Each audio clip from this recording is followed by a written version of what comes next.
안녕하세요.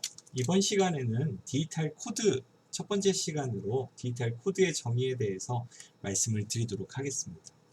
여러 가지 다양한 디지털 코드를 여러분들이 서로 구분해서 이해할 수 있어야 되고, 코드가 왜 나왔는지 그 개념에 대해서도 이해를 해주시면 좋을 것 같습니다. 우선 우리가 인간이 쓰는 말과 그리고 컴퓨터가 쓰는 말이 서로 다르다는 건 이제 이해를 하시겠죠.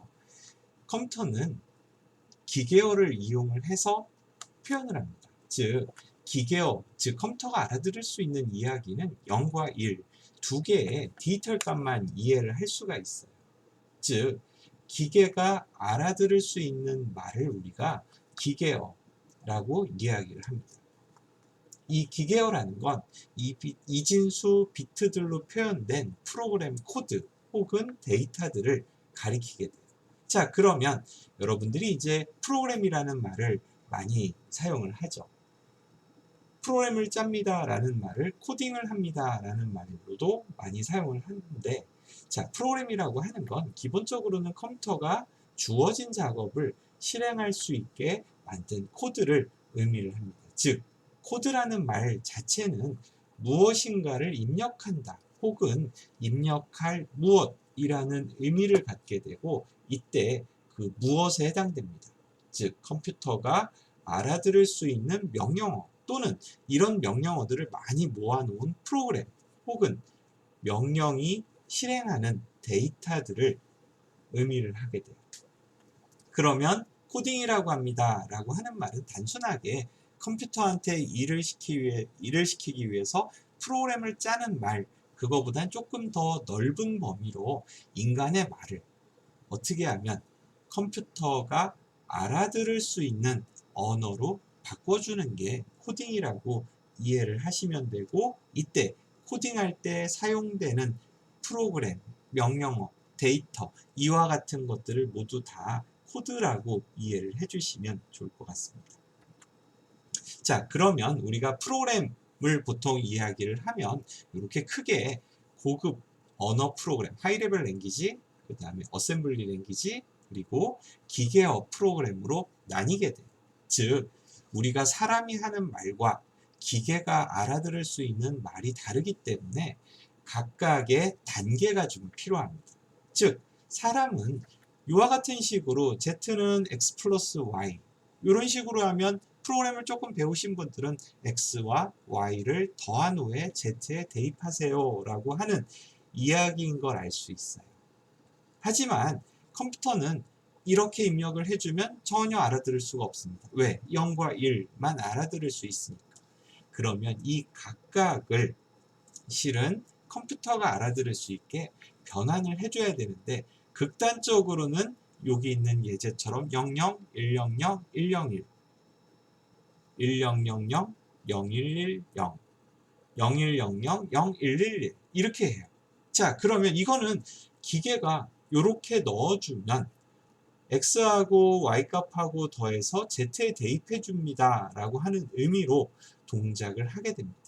즉, 이 기계, 이 컴퓨터를 만든 설계자가 이와 같은 식의 입력을 받으면 X 플러스 Y를 더해서 Z에 입력하세요 라고 미리 다 대응되는 표를 만들어 놓은 거예요.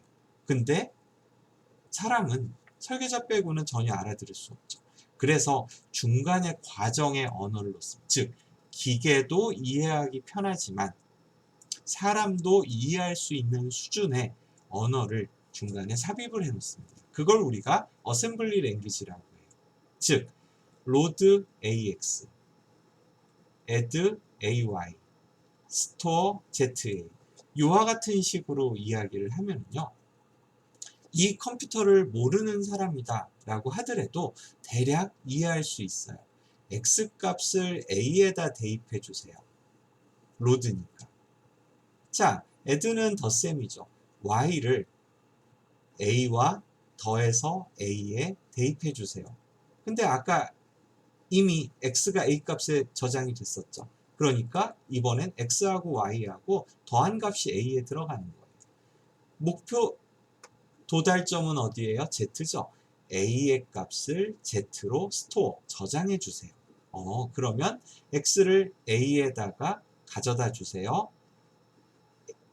a에 저장된 x하고 y하고 덧셈을 해서 a에 다시 넣어주세요.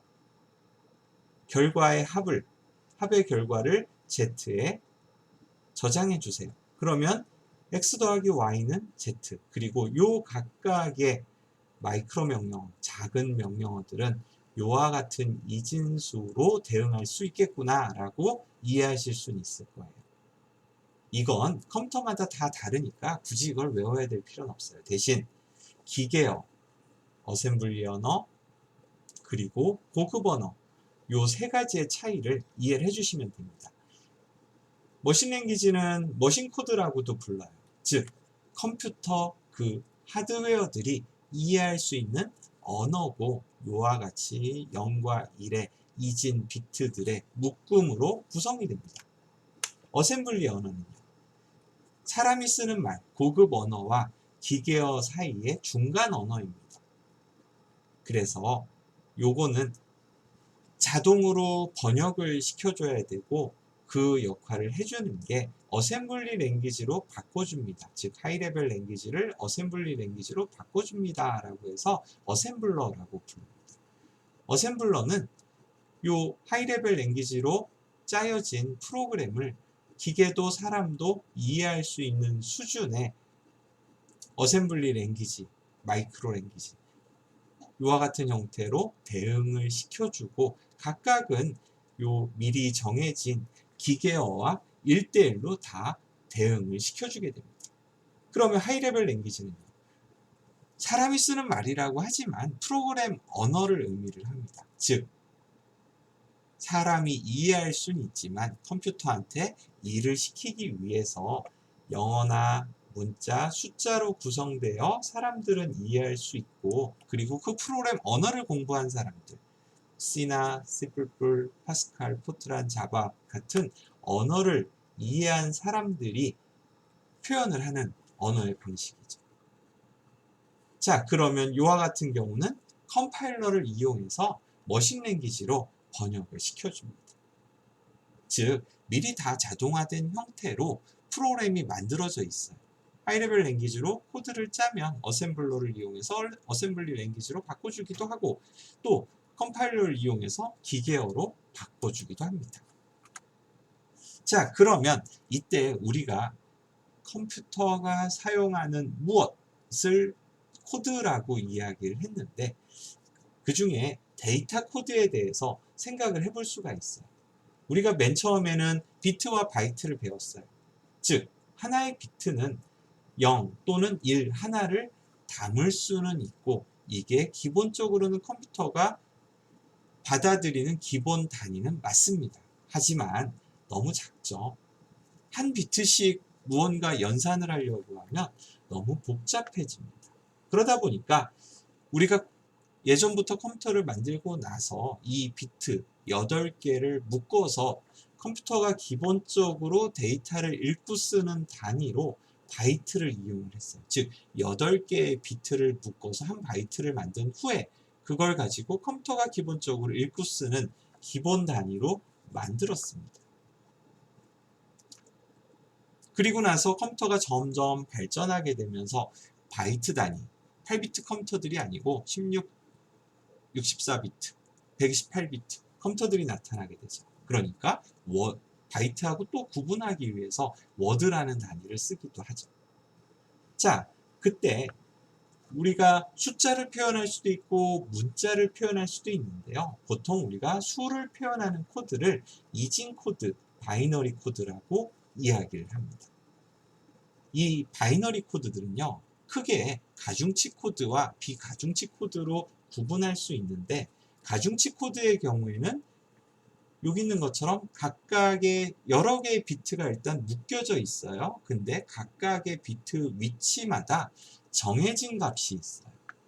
그러니까 이런 가중치 코드들은 연산을 하는데 유리합니다. 즉 우리가 사람들은 십진수를 사용하죠. 십진법이라고 하는 게 1의 자리, 10의 자리, 100의 자리, 이와 같은 식으로 되어 있고, 각각의 자리마다는 자리값이 있어요. 그걸 가지고 우리는 더하고 빼고 곱하고 나누고 하는 연산들을 수행을 하죠. 이진 코드들도 마찬가지예요. 각각의 비트 위치에 십진수처럼 정해진 값이 있다라고 하면 그 값이 표현하는 연산들을 수행하는 데 굉장히 유리할 겁니다. 근데 컴퓨터가 기본적으로 더하고 빼고 곱하고 나누고 그러는 연산을 하는 것도 맞지만 우리가 데이터를 다른 종류의 데이터로 변환하는 데도 많이 사용을 해요. 그러다 보니까 그 변환에 유리한 코드들이 자리값이 없는 경우에 유리할 경우들이 많아요.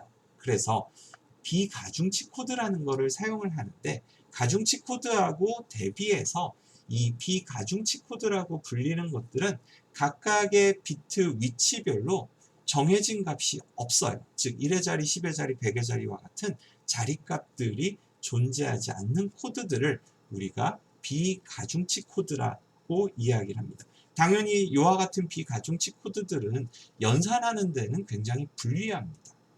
원래의 데이터 정해진 값으로 변환해서 다시 연산을 하고 그걸 또 비가중치 코드로 바꿔주려고 하니까 연산이 복잡해질 수밖에 없어요. 우리가 십진법으로 더하고 빼고 할 때는 그냥 각각의 자리마다 서로 더하고 빼고 하면서 그 결과를 합치는 거죠. 근데 비가중치 코드 같은 경우는 다시 한번 번역을 거쳐야 되기 때문에 연산하는 데는 유리하지 않습니다. 단 데이터를 변환하는 경우에 특정한 비가중치 코드들이 굉장히 유리할 수 있어요. 그래서 비가중치 코드들은 숫자 같은 연산의 의미로 사용하는 것보다 데이터 변환에 사용됩니다 라고 이해를 해주시면 좋아요. 자, 우리가 컴퓨터가 숫자만 사용하는 건 아니죠. 문자도 이용을 합니다. A, B, 기억, 요, 알파벳이 될 수도 있고 한글이 될 수도 있죠. 자, 이때 각각의 문자마다 미리 정해진 길이의 이진수 여러 개의 비트를 만들어 놓은 다음에 대응을 다 시켜놔요. 우리가 주로 예를 들을 수 있는 게 아스키 코드인데요. 아스키 코드를 이용을 해서 여러분들이 키보드에서 자판을 치면 그게 컴퓨터로 들어갑니다. A를 치면 소문자 A를 치면 소문자 A 값이, 대문자 A를 치면 대문자 A 값이 들어가요. 근데 이때 들어가는 게 소문자 A, 대문자 A를 컴퓨터한테 주지 않아요. 왜? 컴퓨터는 이진 코드만 사용할 수 있죠. 그러니까 미리 각각의 알파벳, 기호, 숫자, 키보드에 있는 모든 것들을 7비트 문자 코드로 만들어 놓습니다. 즉 대문자 A와 대문자 B는 65에 해당하는 이진수, 66에 해당하는 이진수, 이와 같은 식으로 101개의 자판이 있는 키보드라고 하면 거기에 미리 다 대응되는 이진수 값들이 있고 그걸 타이핑을 치는 순간 컴퓨터에게 그 이진수 코드가 넘어가게 됩니다. 자, 하지만 우리가 A, B, 0, 1 아니면 물음표 이와 같은 문자, 숫자, 기호 이것만으로 데이터를 전송하기에는 그래도 너무 복잡하죠. 그래서 그때는 패킷이라는 단위를 많이 이용을 합니다. 즉 여러 개의 문자, 숫자 미리 정해진 길이로 그걸 정보로 모아놓은 후에 그 정보 단위로 패킷 단위로 데이터를 전송하는 데 사용이 됩니다. 당연히 패킷에는 여러 개의 수십 개의 수백 개의 비트들이 포함될 수 있고 이 각각은 일종의 전기 신호로 변환돼서 수신 측으로 전달됩니다. 그러면 송신 측은 여러 개의 비트들 패킷으로 묶어서 전송을 하면 수신은 그 원래 값으로 다시 되돌릴 수 있는 기능을 갖게 됩니다. 자, 이해 가셨나요? 그래서 우리가 이번 시간에는 프로그램 코드가 무엇인지, 데이터 코드가 무엇인지 거기에 대해서 학습을 했습니다. 다음 시간에는 숫자 코드들에 대해서 조금 더 이야기를 해보도록 하겠습니다. 감사합니다.